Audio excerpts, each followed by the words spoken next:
last week, last week we had, I think, 5 possessions where either we threw the ball into the corner because the clock ran out, or we wound up with a nothing shot. Is it? Are you? I'm just curious because there's so much passing. Is it you're trying to, like, obviously get the best shot, but were they overdoing it? What was the problem? I'll ask you that. And what's the fix? I mean, it's early season. We got obviously a new coordinator, a new guy on staff. We have some new pieces in there. I think you start up in January. You're certainly not a finished product. You're playing against a very organized team, a team that I think does a great job. When you kind of look at Richmond, last year was an anomaly, but the other games we played with them, it's been a dogfight. They do a great job of prepping and knowing your personnel. So I think early season lacrosse is not going to be a thing of beauty. I think for every team right now, and we're no different, you're trying to figure out, all right, what schemes suit us best right now for us as a group. We're still kind of figuring out the combinations. We feel like we have a lot of players that we could play, but it's trying to figure out, all right, we like Eric Maliver's back and he wasn't with us last year. How do we play him? Do we play some guys in the midfield? Do we play some guys through the attack? It hasn't been like the guy showed up and we were perfect at one thing. So we're still kind of finding our way. And I think at times on Saturday, we played way too fast and then we played way too slow. And I think a lot of teams probably feel that way, to be honest with you. You kind of had the possessions that we didn't get a shot. I could go the other way and say, how many short possessions did we have because we were super reckless with the ball? And I think for, us, we got to find that medium of we can play fast, we can play slow, or at least I shouldn't say slow, but we can play fast and strike quickly and execute well. But if teams take that away and they make us play in the 6-on-6, then we've got to be better in our 6-on-6 sets with execution and tempo and things like that. And that's the goal. And I would have to say that most coaches are probably saying the same thing right now, just because it is early. And for us, it's a little different than maybe some other years where we had so many guys back that you kind of knew who the guys were. They had played a lot. They had a lot of experience and they had a lot of chemistry. We're just not there yet. And we've got to find ways to score goals and be effective and win games regardless of our status. And that goes for the defensive end too. Thanks, Coach. Brandon. Hey, Coach, how's it going? How you doing? Doing well. I want to talk a little bit about Ajax wearing number 1, with it kind of being so significant for the program. How did that talk go? Did you bring up the idea to him? Did he bring up the idea to you?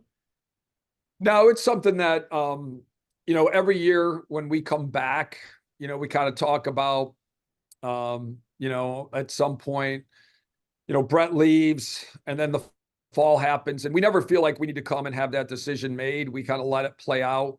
So we just took the fall to kind of evaluate and it's not something we talk a ton about. But at some point, right, we'll, as we go through things, I'll just bring it up to the guys and say, hey, if we were voting today or you guys were putting your 2 cents in, who do you think would be number 1? And it means a lot to a lot of people, certainly to our program. So it's definitely something that we would want a little bit of a timeline and just to provide and kind of figure out who should wear it. Certainly doesn't need to be anybody perfect. We're not looking for perfection, but I do think there's kind of a standard set there. And then you also have to have somebody that can handle that number, because there are some expectations there. Again, not necessarily perfection, but there are going to be some comparisons made just because that's the way, society is. So, you need somebody that is not going to kind of feel overwhelmed by that, and feel like, wow, I'm overthinking this because I feel like I'm getting scrutinized. And we just kind of felt like with Ajax, like Ajax is just going to be Ajax. He's made of all the right stuff. Since the day he got here, he's been focused on all the right things. He's a hard worker. He's a team first guy.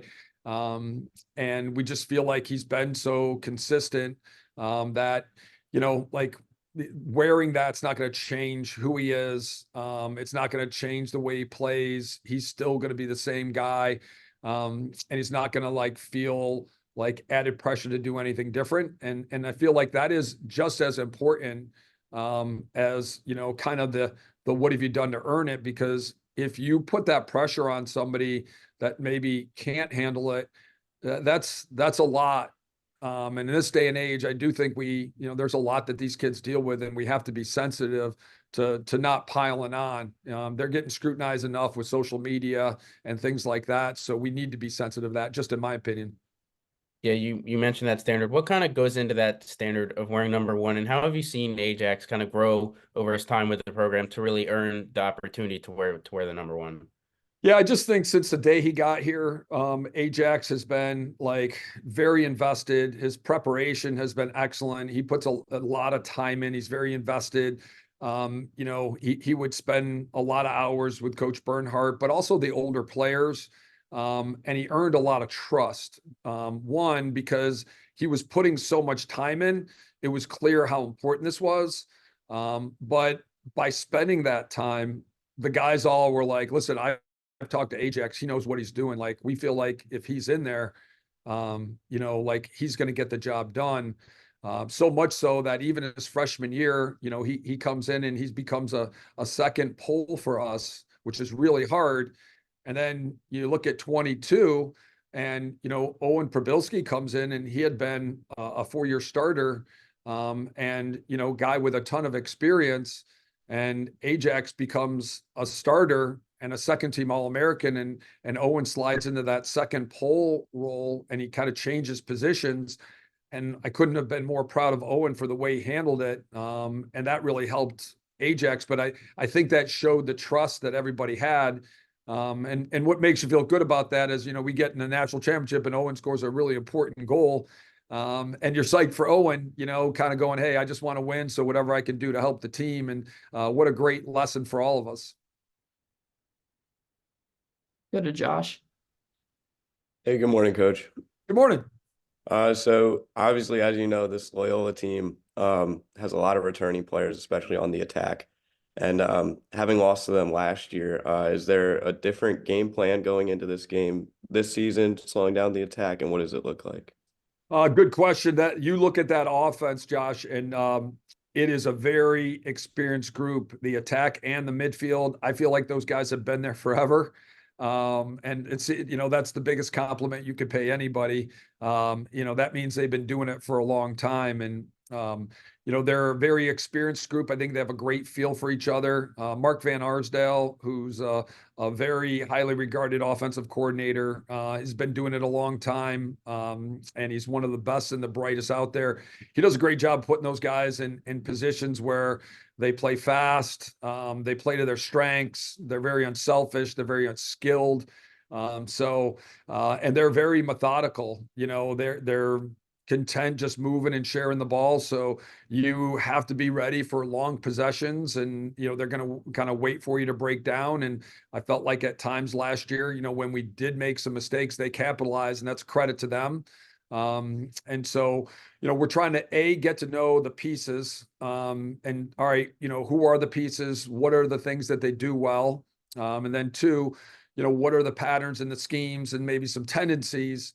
And then what are some things that maybe we didn't do well last year? Because most teams will kind of look at last year and kind of see, hey, what worked, what didn't work. You don't always follow the same plan, but you'll make note of some things and kind of keep that in the back of your head. So we always try to learn a little bit from that. And then you try to figure out, from that game to this year, like what may be different. Maybe the groups the patterns. And that's one thing that's a little bit helpful for us. Just knowing they played a game before us this year. You kind of know who's healthy. You kind of know who at least last week played together. They can always change that. But at least you got a starting point. Whereas last year, you were kind of going off the year before. Didn't really know who was healthy and who was running where. It's still going to make for a big challenge. Whether we have film or not, they're still super talented. And it'll be one of the best offenses we'll see all year. And I think our kids know that. So I think they're excited about the challenge because, last week was, I think, a challenge in a lot of ways and differently, but still challenges. And there were some really good players on that offense for Richmond. And this week, no different. A lot of really, really good guys out there. Good morning, Coach. Last year, Luke really dominated at the X for you guys in this matchup, but obviously you weren't able to kind of make use of those offensive possessions. It was the second lowest team total for goals. Talk about what you guys need to do, assuming that Luke is able to win you a bunch of draws again. What do you need to do to kind of capitalize on the offensive end and maybe get something going in transition with him? Yeah, and spot on. We had a decided advantage there last year, and we did not capitalize on that and give them credit. We had, some extra possessions that, defensively they did a great job. The goalie played well. Their schemes gave us some problems. So, you kind of look back at that and say, where did we go wrong? What could we do better? Whether it is the schemes themselves, the personnel that we use, the mindset that we have, kind of knowing that what we tried to do last year did not work. And after that, we made some personnel changes. We changed up the attack and slid Braden Erksa down, which I thought, it was a little bit of an unknown just because Braden had been playing midfield.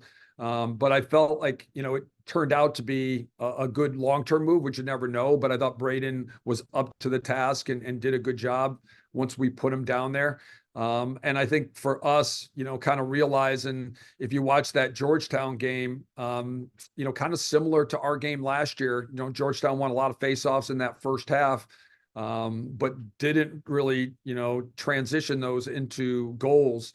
And was losing at halftime. So I think for us, it's kind of educating our guys on, listen, they could do some things differently. And every team has game plans. They may do some different things to us this year, but at least last year, here are some things that, probably shot ourselves in the foot or hurt us or what they did that we can learn from and grow from and hopefully be better at. Their defensive coordinator does a great job. Matty Dwan, he's been there forever. Coach Toomey works with that defense as well.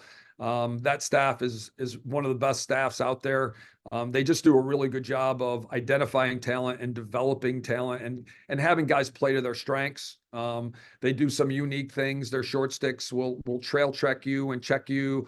They're super long defensively. So, they get to your hands a little bit more than maybe some other teams because they have guys that are long and rangy and we don't see that a lot. Ajax is about a 6-foot guy. Will Schuller's not the longest guy. Jackson Canfield's not. So we don't see a lot of that length. So that's something we're trying to get our guys adjusted to, just because having that extra reach, much like an offensive lineman, is really helpful. Anyone got anything else? Everyone good? Good. Awesome. Thank you guys. Thank you, Coach. Thanks, Coach. I appreciate it. Thank Thank you. you all.